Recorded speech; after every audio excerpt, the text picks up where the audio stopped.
Boom! All right, ladies and gentlemen, look, here's a little clue. We all have them. We all use them. We just don't all use them effectively. What is that? It's called email, ladies and gentlemen. If you want to learn how to use email in the most effective way possible, this episode's for you. Let's get this one started. Here we go. Shut up and sit down. Look, a business can give you everything you want in life: prestige, wealth, freedom. It can also take everything away from you. This show is for those who are willing to take that risk. These are the real life stories of entrepreneurs. But before we start, I have one small favor to ask. Please leave a comment. It can be advice, critiques, tips, feedback, or share this with someone, because your engagement is the most valuable and most powerful form of social currency. So thank you, and welcome to another episode of Business Bros. Are you tired of canned email designs and template marketing strategies that fail to capture your brand's essence and make a positive impact? Our guest today is an expert in email marketing with a mission to make the world a better place through purpose-driven campaigns. With a strong focus on client satisfaction and a commitment to pro bono work for NGOs, Code Crew is a leader in the email marketing industry. Today, we're joined by two of the co-founders of Code Crew to discuss their innovative approach to email marketing and how small business owners can improve their strategies to make a positive impact. Let's welcome to the show, Alex Melone and Andre Marin.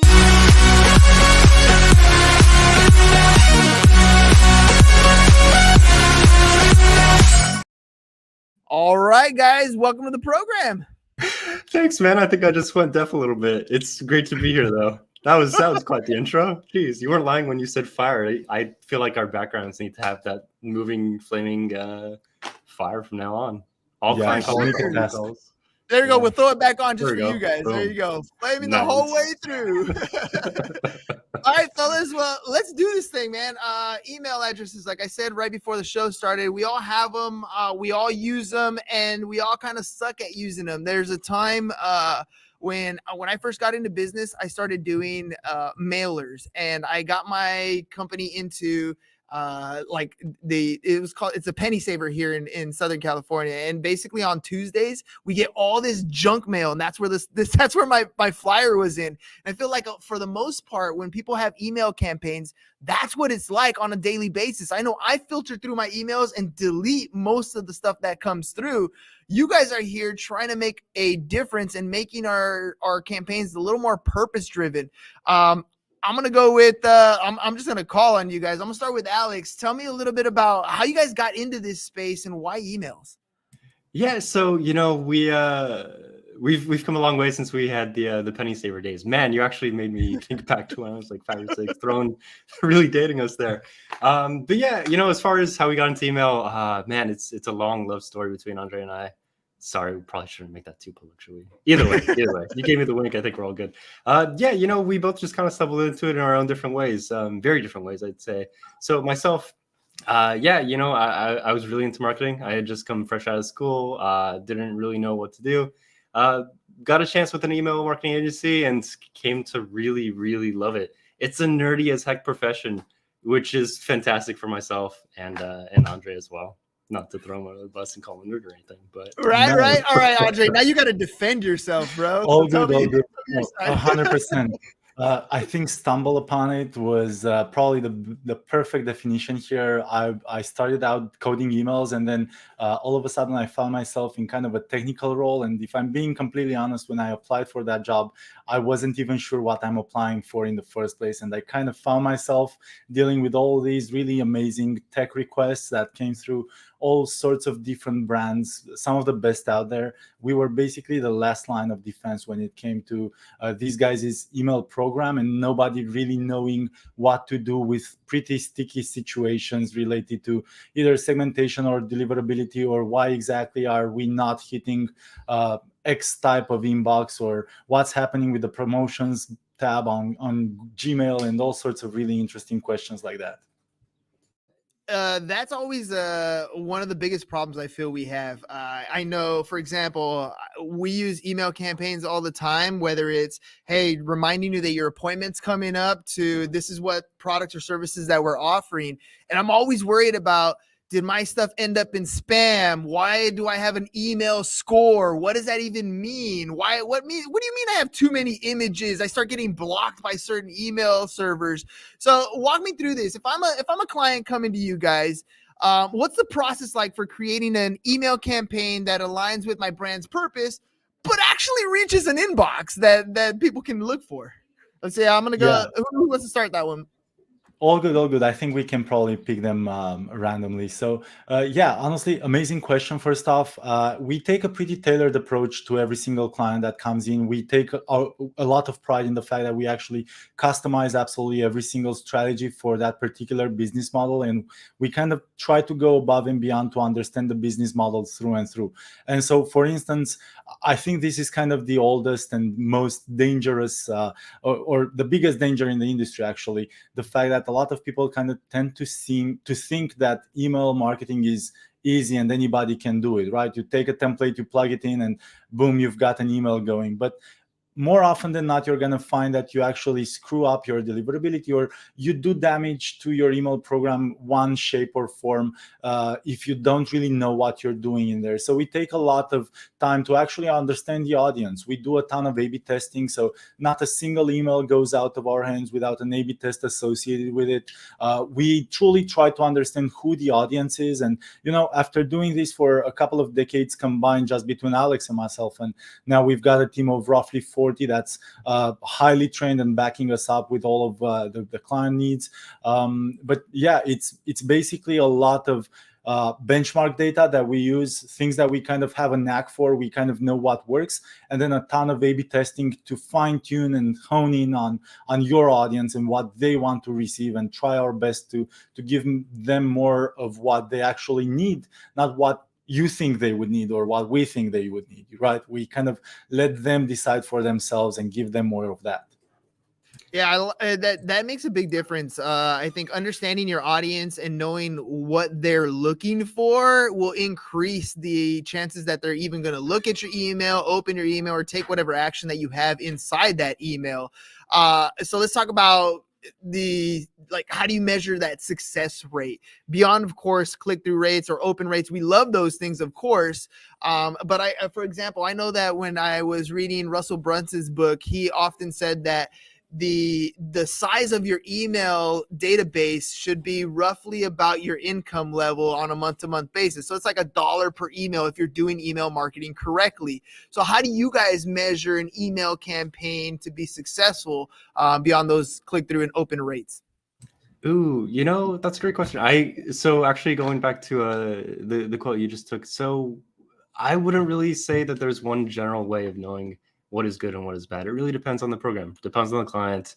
What we tend to do before we even begin working, on any campaigns whatsoever, is take a look at the previous year or so of history, compare it against our benchmark data internally with our clients, compare it against the industry itself, and just try and kind of put a picture together of, what is most likely going to be, a general goal to have. But that being said, every single month we take a look at the data as well. Every 3 months, we have our quarterly review and make sure that, there's we're always improving based upon the client itself. So, to give, a very quick and easy answer, there's no way of really ever knowing what the true status of, what the true benchmark would be without just looking at the client themselves, the program itself, because every single business is different. Even if they're in the same industry, they can be wildly different. I mean, we've had clients in the fashion industry, just completely different rates for essentially everything, and completely different goals, completely different metrics, and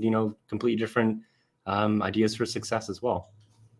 Yeah, and to add something there, and not to take anything away from anybody, I kind of feel like having these boilerplate statements on kind of $1 per email, they sound great. It's great to have kind of quotes out there that we can use, but it's a bit of a BS statement, if I'm being honest, because it really depends on the AOV. For instance, we've had clients that had an average order value of $15,000. They were selling kitchen cabinets, and so does $1 per email equate to a successful email program when your AOV is $15,000? No. But if you're selling, I don't know, $5 pencils or whatever you're selling, that's probably a pretty good benchmark to hit. I agree with you. It definitely depends on your industry. Definitely depends on your vertical. Let me ask you about crafting some beautiful emails. I know there's a lot of programs out there. Mailchimp. I'm personally I use Go High Level to do a lot of my stuff. And they have amazing templates that are built in. You can add in beautiful imagery, all kinds of hyperlinks.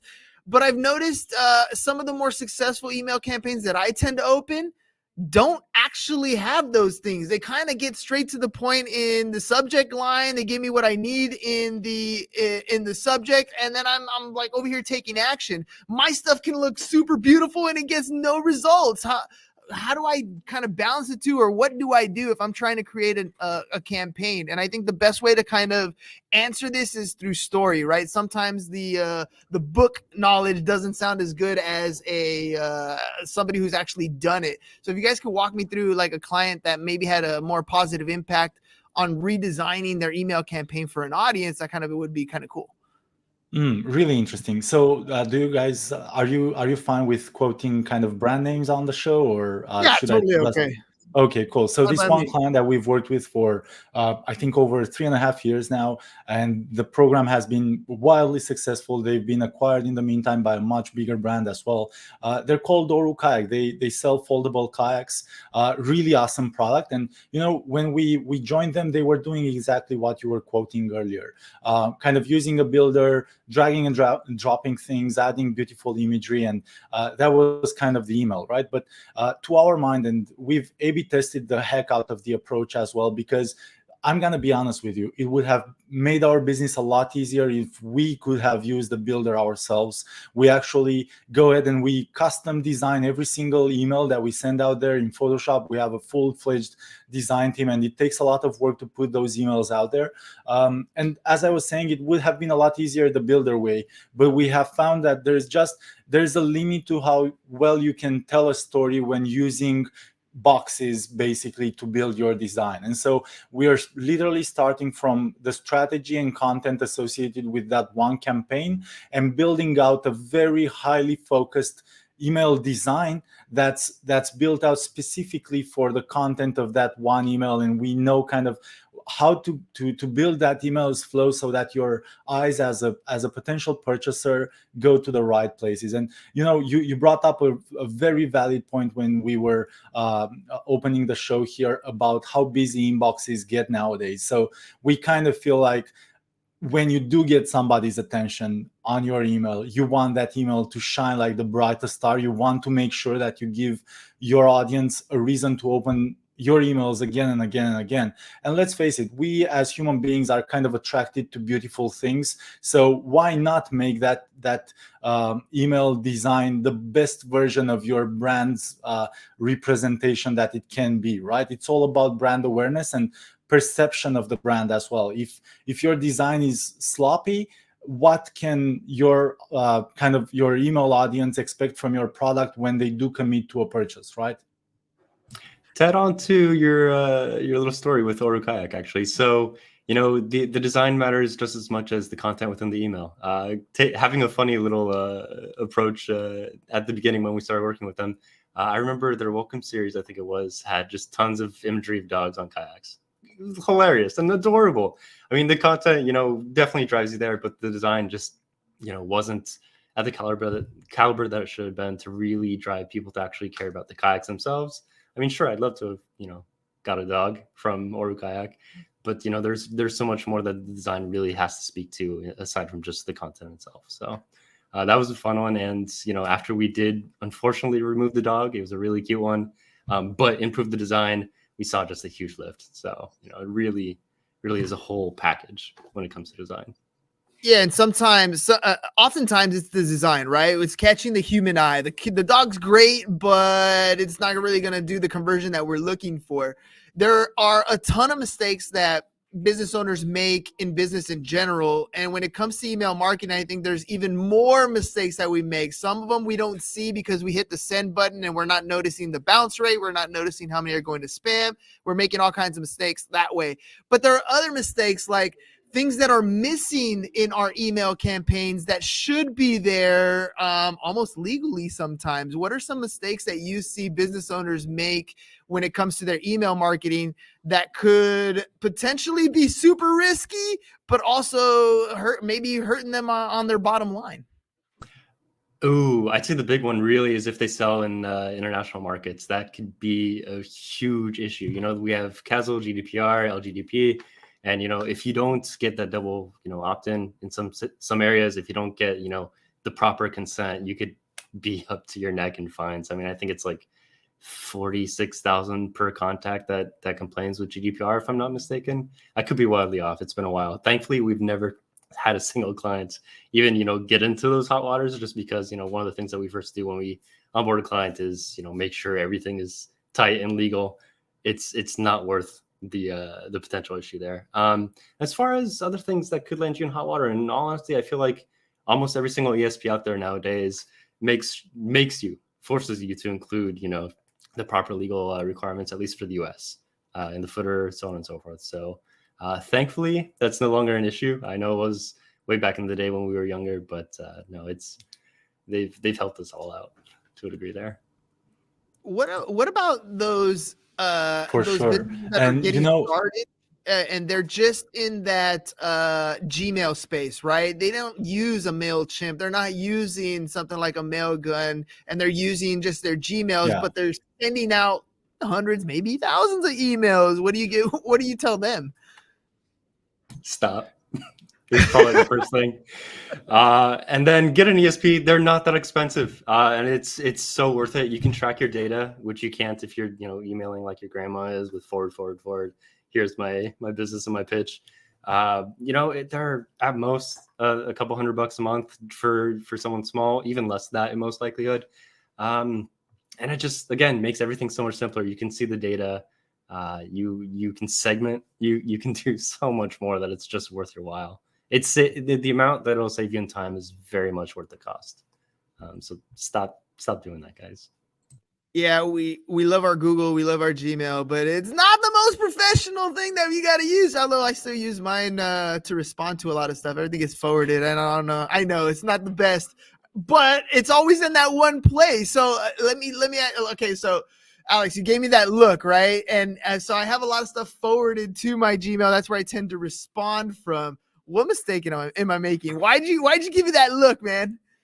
Oh, you know, I don't hate, but there are other platforms again that make it so much simpler for yourself. You know, if you have customer requests, you know, issues, if you're an e-commerce business and you have, you know, orders, returns, and all that you have to deal with, you know, use a platform. You'll always make sure that you're actually replying to people. I mean, you know, if your inbox is just flooded with emails, you're not going to reply to every single customer, and you know, you're going to have a bad experience for them. So, you know, there's Zendesk. There's actually within Klaviyo, you can reply to SMSs and so on and so forth. So, you know, a lot of these platforms do have the capabilities. You just got to use them, and it helps you organize so much better than an inbox. So, definitely recommend it. All right, for sure. Let's see if Andre can answer this one for me. If you're new to business and you're thinking about trying to start a campaign, you want it to be more of a purpose-driven email. You've never heard of a company like yours, like Code Crew.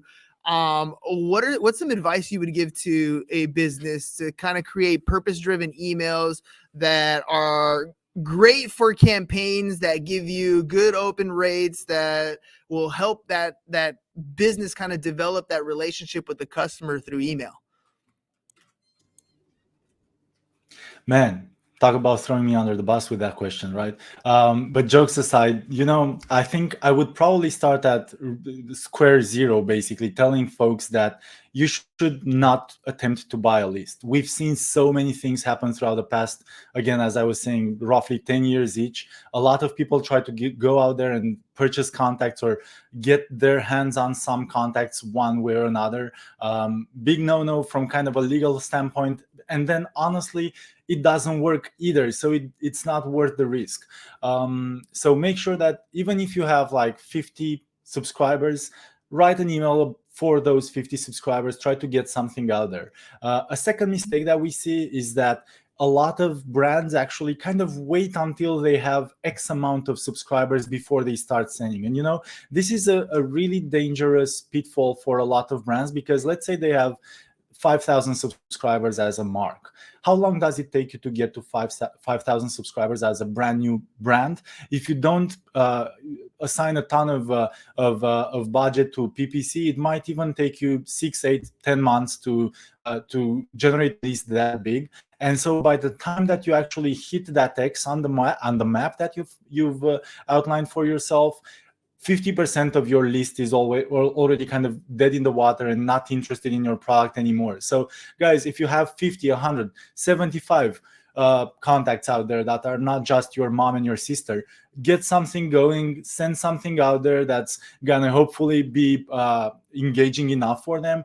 I think a good piece of advice that would kind of be a very wide umbrella and capture any type of business that would potentially be listening in on what we have to say here would be to try to include a sales pitch as well as a valuable piece of content in every single email. And I don't know, for instance, very recently we were talking with these guys that are a pretty reputable brand in the personal finance space. I'm not going to name their name because we're still kind of discussing with them. And one of their approach was that they sent 3 emails a day, each email coming from a different person, and one email only having value, one email only having a sales pitch, and one email only having kind of a mix, or having a kind of a mix between the two.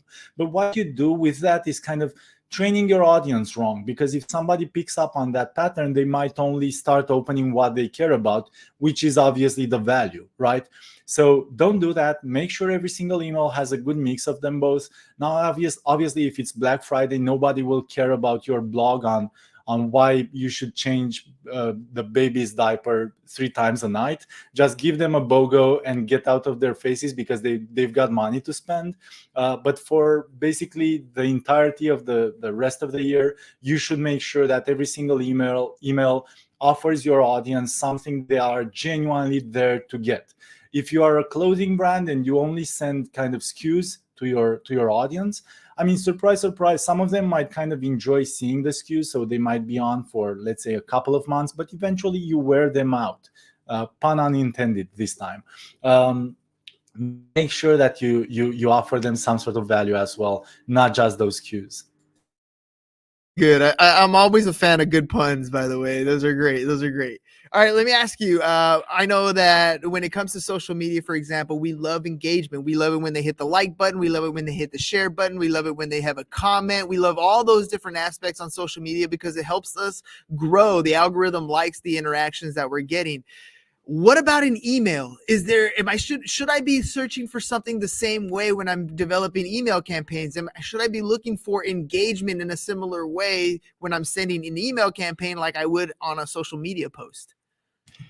You should definitely always look for engagement, but it's a bit different from social media. It's a much longer term game than just the immediate like, the immediate subscribe, the immediate thumbs up, what have you.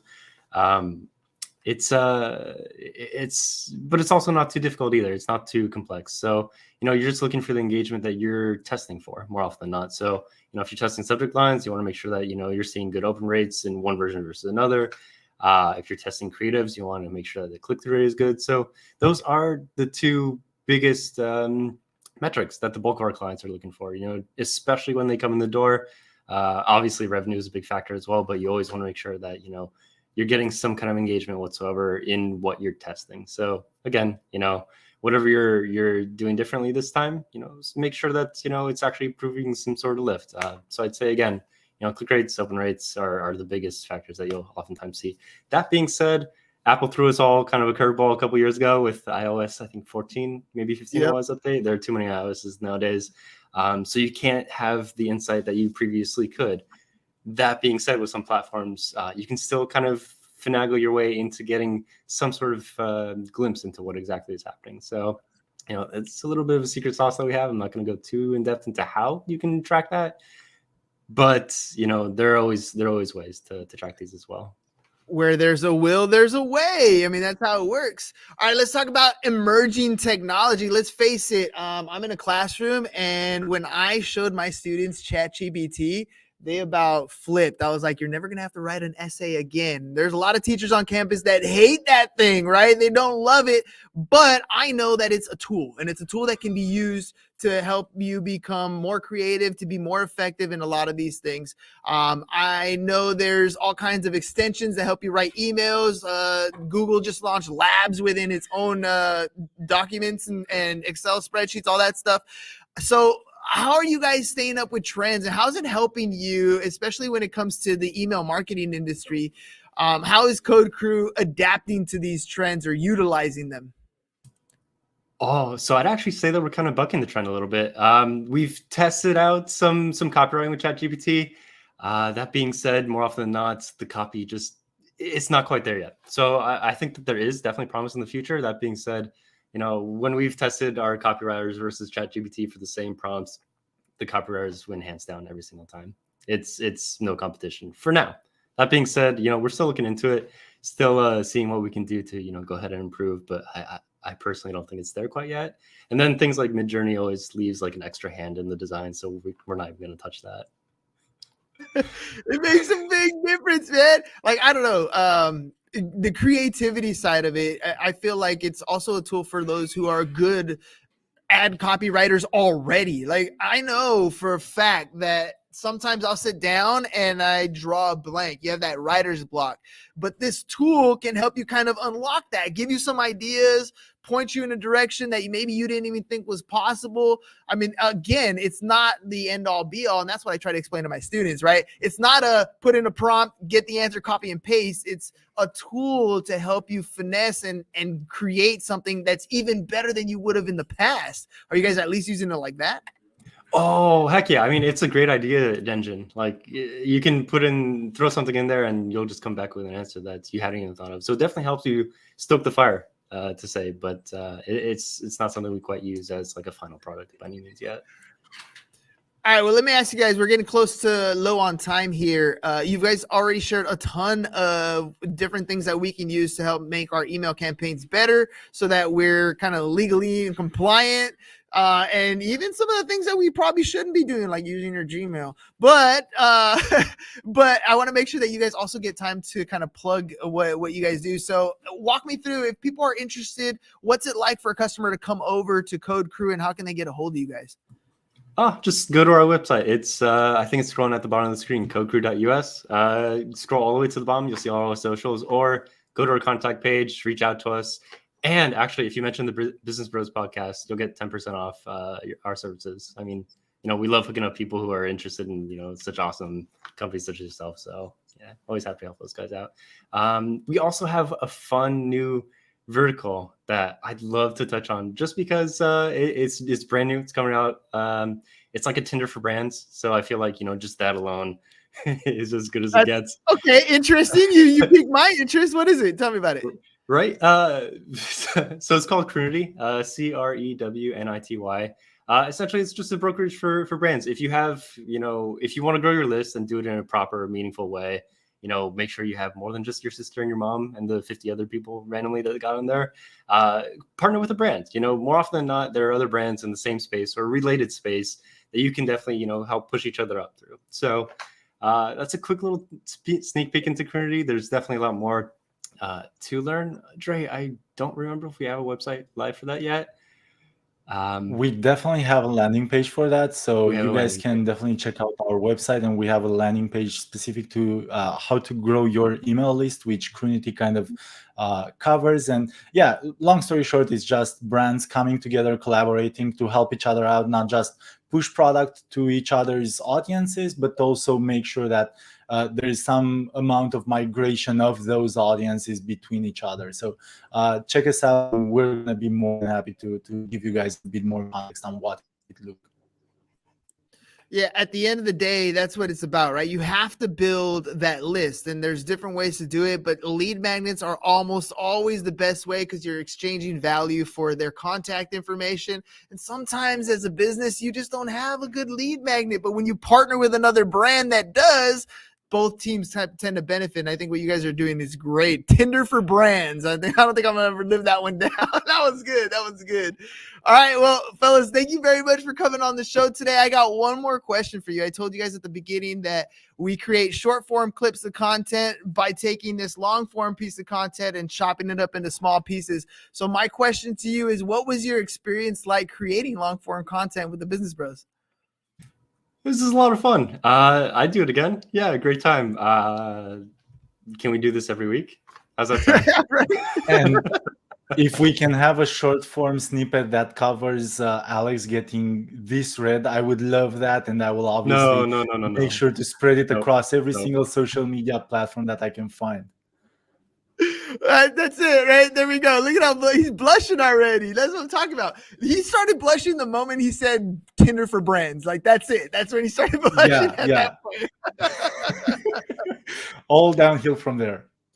All downhill from there.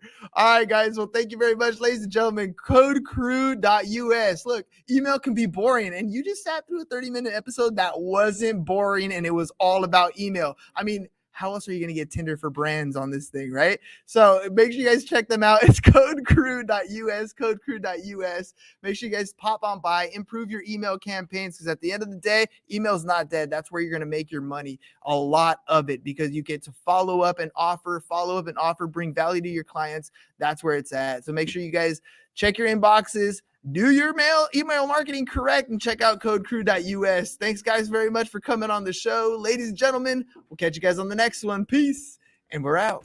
It's over. Go home. Is your business in need of marketing? Try starting a podcast, but not just any podcast. Podcast like a pro. We can show you how to take your business from being invisible to becoming a brand people trust.